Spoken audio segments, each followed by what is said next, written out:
Well, her comment was simply, "I'm done with JJ." That was Lori Vallow's comment to her Hawaiian friend who testified last week that in Daybell's murder trial. Now, I'm coming from Cardiff Wells, and I'm standing outside the hotel room just making sure I get a video out to you. The question I have is, was this comment a precursor for murder or a comment that simply became a self-fulfilling prophecy?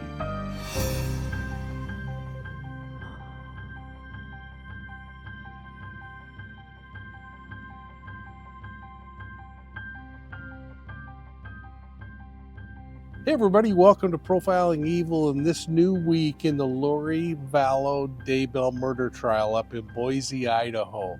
I'm watching things unfold from Wells over in the United Kingdom, and I can't wait to wake up each morning and learn what new and frankly unbelievable things are unfolding from the day before. Now, we had the weekend to get ready for this one. You know, I've been appearing on Court TV regularly to talk about the case, and our conversation drifted back to Lori's friend Amber. You'll remember her testimony and Amber's memories of what was going on shortly after Charles Vallow's death and before that bombshell wedding with Lori and Chad that happened on those same Hawaiian islands that she was on.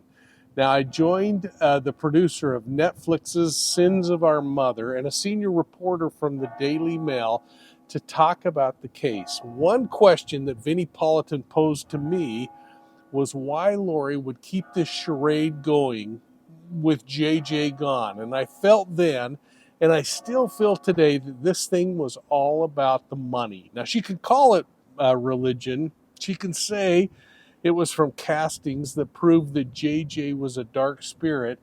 And she might even testify at some point that these things were the way it was and that she had no idea that Alex would kill her boy and bury him in her soon-to-be husband's backyard. But that doesn't account for why she kept this charade going, why she didn't look for her missing children, and why she kept collecting their monies coming in from Social Security and other incomes without knowing where they are. Bottom line is, the prosecution's trying to prove she knew exactly where they were. And from Salt Lake City, Utah, religious cult expert, retired police commander, host of the Profiling Evil podcast, and author of Deceived, Mike King. Welcome, everyone. How about that line, Sky? She was done with JJ. Yeah, it's just so disturbing, isn't it? I mean, because you can interpret it many different ways. And I remember I had the opportunity to interview April for the documentary. And when she told me that, I really sort of dug in a little bit and was like, what did she mean by that? And April just really didn't know exactly what she meant. But now, sort of looking back at it, it just resonates in such a vicious, evil way. Mike King, we talk about JJ. This is how the investigation starts when JJ's grandma, grandpa are looking for him. She's done with it, done with JJ. This is as early as February of 2019. This is early on. Yeah, I was wondering, Vinny, if there was a play thinking, all right, she's come to the understanding that Charles moved the money over under Kay's direction. If keeping JJ was in some way a hope to have that money train kind of push straight through Kay and over to her to continue to care for this young boy. But the thing that's so peculiar about all of this is the manipulation that's going on, the moving without having discussion, the texting on Tylee's phone, the messaging going back and forth to Kay that everything's still fine. And again, I just wonder, as long as they can keep JJ alive in Kay's mind, maybe there's money funneling through to her. Well, thanks for joining me. I hope you'll hit that like and subscribe button and ring the bell. You probably heard the bells ringing in the background. Hopefully that was people signing up for Profiling Evil. Now, this case is a little challenging, and it's kind of challenging to do these videos from overseas, but I'm trying to stay up to date so that I can weigh in on the case in these videos and frankly when I join on Court TV. I want to thank my wife who's been reading me every story that comes out on the case as we drive around throughout Scotland, Ireland, and now in Wales. As we listen to the transcripts from the courtroom and as I try to provide for these commentaries on network television. You know, we spent a little more time talking about Lori's arrival at the Charles Vallow home after the shooting of Charles. Now, this one really bugged me from the get-go, and I hope that you'll go back to one of my earlier videos where I walk through the entire Charles Vallow crime scene. And frankly, I talk about some of the concerns I had at that point. But on Court TV a few nights ago, Vinny asked me specifically about some comments that Lori made where she admits she was in the house when Charles was killed. And he wondered what my thoughts were about the exchange and that interview she had with police. You know, I spent a little time talking about the testimony, but more importantly, about Lori's behavior. Let's watch this one. When you made contact with Miss Vallow, did she provide any information to you? Yes, I called her on the phone, and during our recorded call, she provided his basic information to be put in the report, which is fairly standard, as he was said to have been present during the incident. And then we talked about the school to which she had allegedly taken him after the shooting occurred, and she gave me the information for a Lawrence Life Academy, and I later looked up where that was.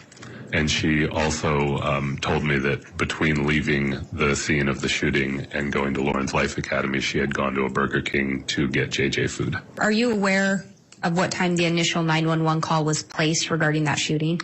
The initial 911 call was placed at 8:36 in the morning, if I'm remembering correctly. So it would have been after Miss Vallow was at the Burger King? Well, yes. So what I found on the video is the video evidence showed that her vehicle and also captured her image through the drive-through window, that visit was at 7:55 in the morning, 7:54 or 7:55 in the morning.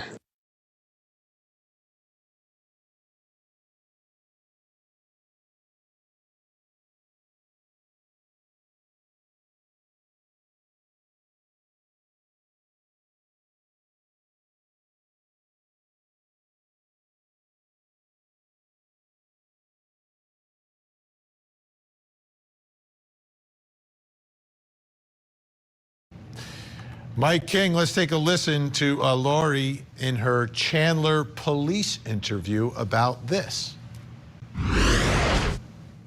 Yeah, and then I was kind of turned around, and we were all right there in that room except for the kids had been outside by that time, and I heard the gunshot. Mm-hmm. And so you heard the shot? Mm-hmm. Did you actually see the shot, or did you just hear it? I had gone around to the kitchen to get away from him, and so back around. So I don't know if you went in the house. I didn't, so I'm like a little bit of a disadvantage. Yeah, so I didn't see the shot. It hurt, and then I came back around and I saw that he was on the ground. Okay. And was freaking out. Yeah. And so I was just freaking out, and it just went into mom mode. I'm like, I've got to go to get JJ to school. I've got to get to the kids. Mike King, what do you think of this interview?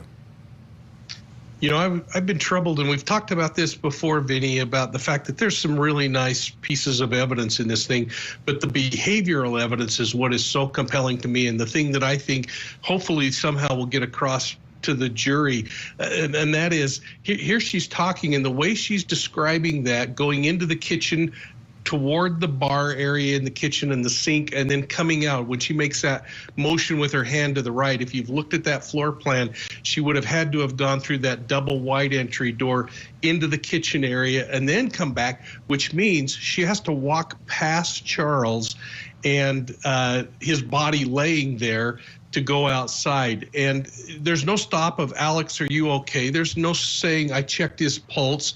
There's no screaming. It's like, okay, I got to move on and go to the next thing. And that's what's really troubling to me. So I think it's going to be more about what isn't being said, what isn't being projected, than the testimony that she's trying to give to police in these different interviews.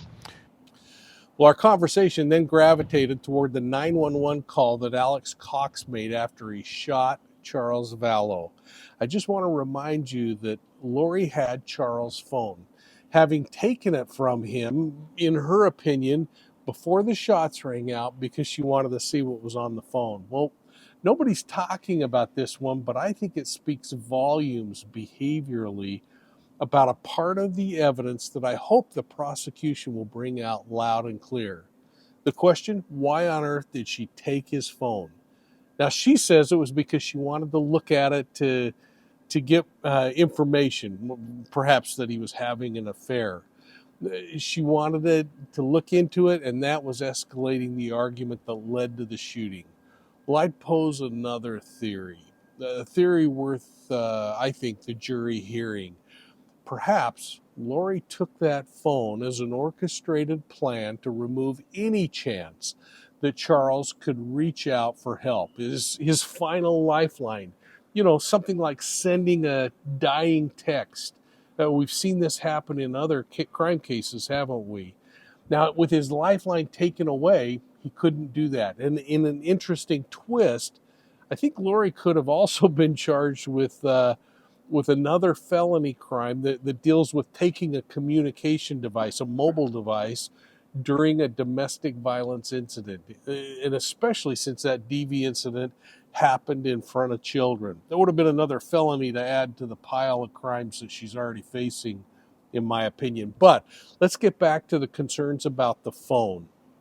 Lori told police that as she walked past Charles to get out of the home to take JJ to school, all she could think about was getting JJ to school. Now imagine that. You're walking past a lifeless body of your husband shortly, seconds after your brother shot and killed him.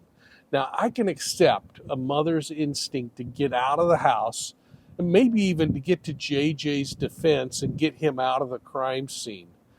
I can accept maybe to some degree fleeing a shooting scene as part of that flight syndrome during a violent situation. But once she's outside and free of the bedlam, I can't accept the idea that she simply drove away with Charles' phone, with her phone, probably Tylee's phone, and that she didn't make a 911 call to report the shooting of her husband. There's no record that she called Alex or anyone else when she left to go shopping, and she didn't make any 911 calls while she was sitting at that fast food drive-through restaurant. It would take Alex Cox nearly an hour to call 911, where he then feigned this CPR event and life-saving effort. In my opinion, it's all a bunch of baloney. Well, then, Vinny asked me about CPR, and I had this personal flashback of doing CPR as a young patrol officer. Let's listen to that little exchange. You need police or paramedics? Both. I'm in police and an ambulance. What's the emergency there? I got in a fight with my brother-in-law and I shot him in self-defense. Just let me know if you see his chest going up and down. How old is he? It's not moving. He's 60. Okay, and are you wanting to start CPR? No, I don't know how to do that. I can walk you through it. Okay. And what I want you to do is you're going to put one hand in the center of his chest. Yeah. The other hand's going to go right on top of it. Okay. You're going to interlock your fingers, keeping your arms straight, and you're going to press down hard and fast into his chest. You're going to go 2 inches down and fairly quickly. 1, 2, 3, 4, 5, 6, 7, 8, 9, 10. Making sure his chest goes up between each compression. Where's the gun now? It's in the other room. Let's bring in our guests. Mike King, how revealing was that? Yeah, I'll tell you what, Biddy, I've been there, and when you make that first compression, you feel either that sternum or the ribs attaching to the sternum cracking and breaking away. It is an odd feeling. It is a sensation you don't forget. But the other thing is, if Alex had been doing compressions, there would have been much more blood on the floor because there were open wounds.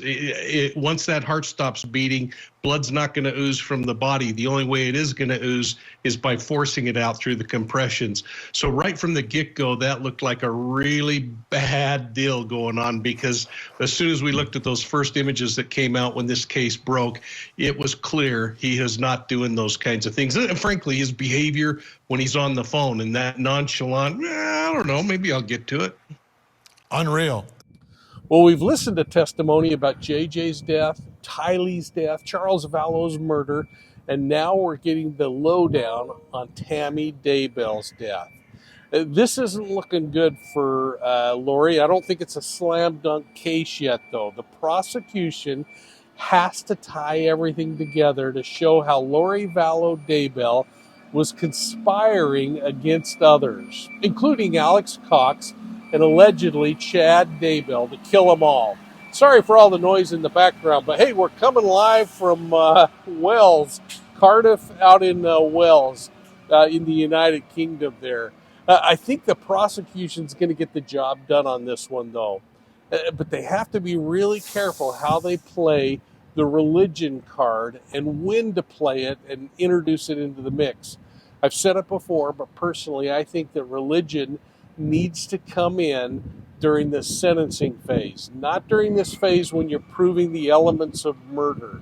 But we'll see what they do in this particular case. So as we close the discussion, Vinny brought up one of the many falsehoods and the ghost stories that are being told in this case.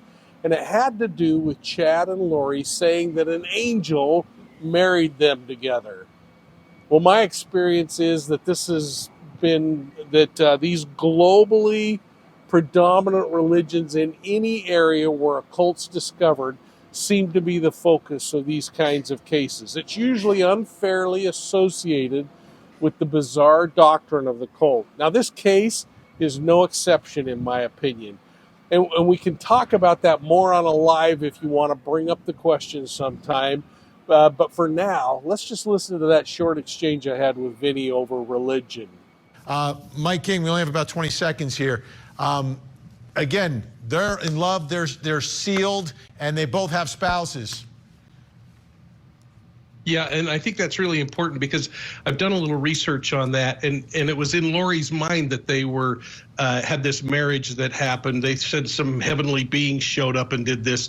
I don't think that was in any way sanctioned by the Latter-day Saint faith, and obviously without a wedding certificate, they wouldn't have been able to even have that happen. So I think that's just a bunch of who shot John. Well, what are your thoughts on this one, folks? I mean, we're going to be exploring these cult behaviors.